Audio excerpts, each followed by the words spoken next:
Hello everyone, hope you're doing well. It's time to go through a bunch of new stuff which has happened in War Thunder over the last few days. I've been playing Stalker 2, so it's time to catch up with what's been going on in the world of War Thunder, and also to remind you, over the weekend, including today, there is some Twitch drops which are going on, so you can head over to the partnered channels for War Thunder and get yourself some drops, including a decal and also some other rewards. I'll be streaming from about 10 AM to 6 PM PST on Friday, Saturday, and Sunday, so if you want to come along and get your rewards, you can do, and get yourself some free stuff. Also, you have the official stream today, which is going through the IS-7 raffle, so if you're interested in that, and a bit of gamba, obviously check that out. And in this video, we'll go through some camouflages, some changelogs, and also some other news concerning the December update. As always, if you enjoy the content, make sure to subscribe.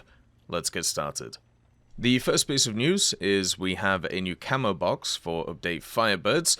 This has 40 good old camouflages in it, with 18 from ground vehicles, 18 for aircraft, and 2 for naval, and 2 for helicopters, plus the Firebirds decal itself. Remember, when it comes to these decals, you can actually collect them, and you'll get a collection eventually once they turn up, so you can get a special decal out of them. The camos themselves look really nice. Some of them look incredibly similar to what we've seen before, but I suppose that's going to happen when you release so many over such a short period of time. Having 40 camouflages per update and 5 updates per year, you know, that's 200 camouflages, which is kind of nuts when you think about it. So yeah, there's a bunch of stuff on offer here. Make sure to have a look at them, and if you're interested, get involved in the market, or just opening the boxes.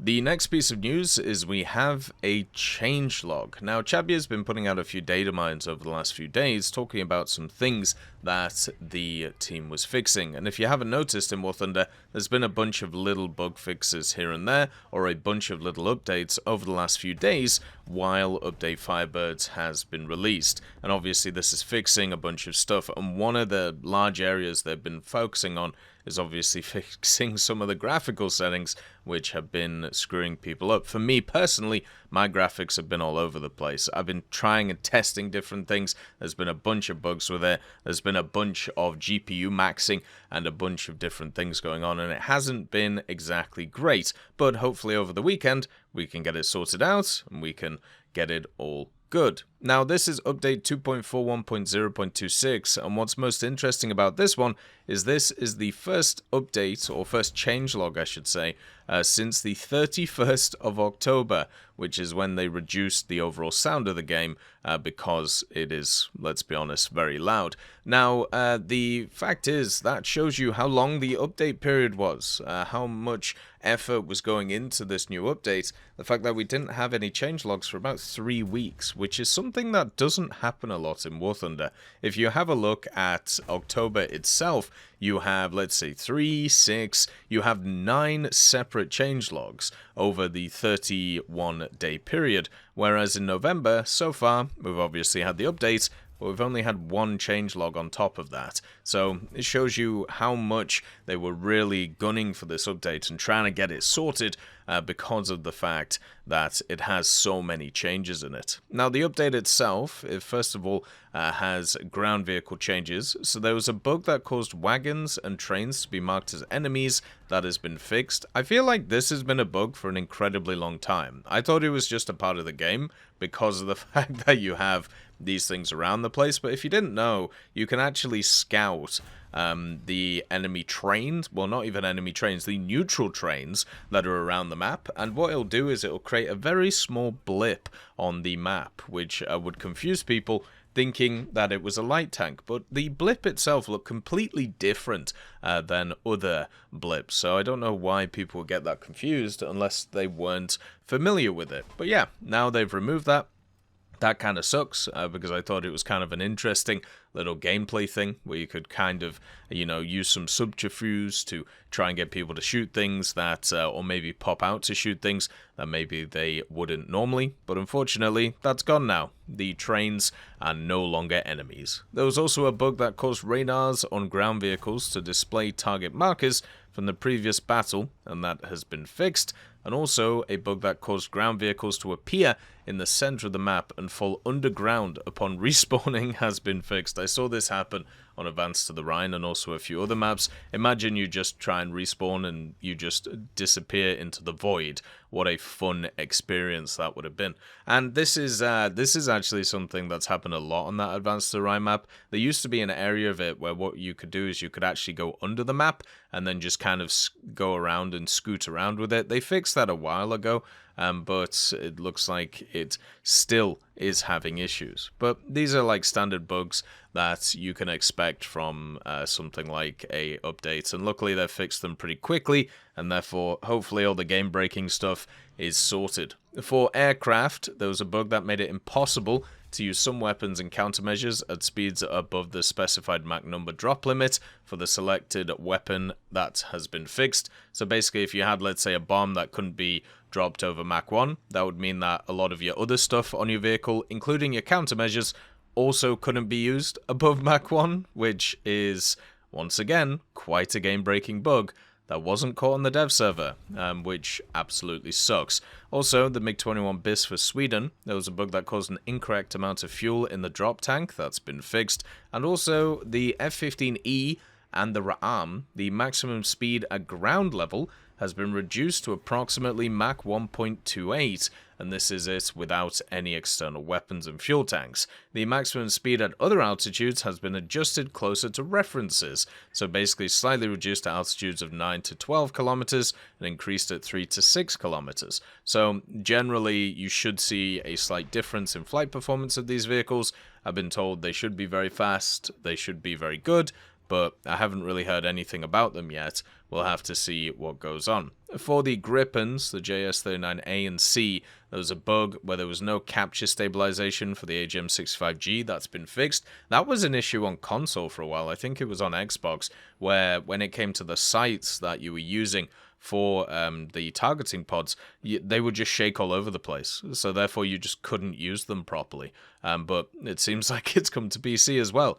So hopefully that's now fixed. And hopefully if you see that issue in the future, make sure to report it because it's such an annoying issue to have.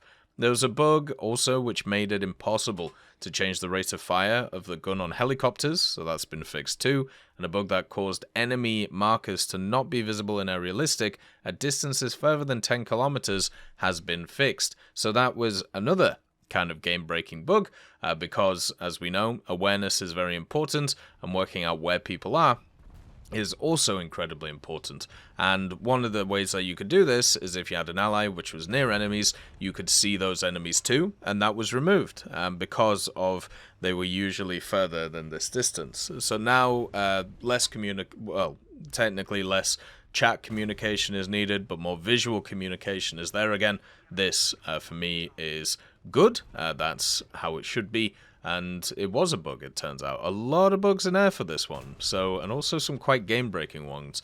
That countermeasure one and also this visual one. It's crazy how these weren't found on the dev server, especially since we had 2 or 3 lots of it. Also, interface-wise, a bug where the NVIDIA highlights button was displayed incorrectly in the post-battle statistics has been fixed. I think that's because they added that hit analysis in. I've already seen people talking about the hit analysis where it doesn't show what actually happened in the battle. We're going to have another conversation about what client-side and server-side means, but we'll do that in a future setup. And also, a bug where arcade prompts such as high-speed, retract gear, would display in air simulator battles has been fixed. How about them displaying in aerialistic? I'm sick of the game telling me to retract my flaps when I know they're not going to break off because I've played the vehicle for years and I know where its limits are. And it's just incredibly annoying for the game to keep saying, hey, sort out your flaps, sort out your flaps. Yeah, thanks, boss. I already know. Just stop it. Then we have graphics and settings. There was a bug where sharpening in the post-effects settings was not applied, and that's been fixed. So if you were trying to use it in post-effects, it just wasn't working. And then there was a bug that made it impossible to change the VSync setting without restarting the game client after switching from window to full screen mode. That's been fixed too. I always thought that wasn't that always there? Wait, that was a bug? Or is it just because it's switching between the two modes? I always thought you always had to restart the game if you wanted to turn your VSync on. That was a bug? I don't know. I'm kind of surprised. Unless they changed it in like the last year or so, who knows? But anyway, there was a bug that caused some players to experience performance drops, and that has been fixed. Previously, selecting DLSS in the settings would block FXAA and SSAA, even if those settings were enabled. Due to a bug after the Firebirds update, players with FXAA and SSAA enabled and DLSS selected caused DLSS to disable and SSAA 4 times to enable. Okay, so you were just smoking out your graphics card if you're doing that. DLSS is supposed to help your performance of your graphics card. SSAA definitely doesn't do that. No wonder people were having issues. Oh my god. That could easily just kill graphics cards right there, especially since DLSS is designed for lower-end graphics cards to increase performance. SSAA is designed for high-end graphics cards to make the game look absolutely stunning. But yeah, that is a huge issue. So thank God they fixed that, because that's a real problem. That's the type of thing that can straight up kill graphics cards. You know, when there was like games that release and it just started melting graphics cards. I can't remember which one it was. Was it Diablo 3? Or it was one of the games back in the day, and they had a similar issue where basically what was happening is in even the kind of loading screens, or even in the, let's call it the starter screen, what went on is it set different graphics settings than what it was supposed to, and there was also supposedly a memory leak on top of that, and it was just causing PCs to shut down and brick. So it's good they fixed this, because that is a real issue for people. Also, a bug where the afterburner flame effect was displayed incorrectly on minimum graphics settings has been fixed too, so not just all the high-end settings getting changed, some of the low-end ones as well. As usual, it's also been fun following the community managers during this time. You can follow their actions on the forums. They usually give out information about what is coming in the future. And so far, we do have some things that have been shown. First of all, there is going to be, obviously, a December update. For some reason, there was this idea that it may not happen because this update was late. Well, as a person who remembers New Power and also remembers the game in 2013, 14, and even 15, some things may change, but at least over the last decade, the 5 updates per year really hasn't. The other part is the winter events will remain. So, you know how they talked about at the start of the year, where we're going to have these like individual events for vehicles that are going around. Looks like they're going to end the year with a bang, with a big old event with probably multiple vehicles and maybe some other stuff too. You have to remember, they do also want to push the loot box stuff, so we'll probably have a GE box again and an SL box again, so therefore people can get more addicted to gambling. And we're going to have more events where they bring back vehicles where they only give 12 of them away to 50,000 people. And then also maybe we'll have some other stuff too. So look forward to the winter event. I'll make sure to talk about it when it comes. Obviously it'll be here probably in about a month or so, maybe at the same time as the next update. Who knows? Everything is possible. Anything is probable. This period of time for War Thunder has been a bit crazy, which is why it's been quite fun covering it. As always, I hope you have a wonderful day, and I'll see you next time.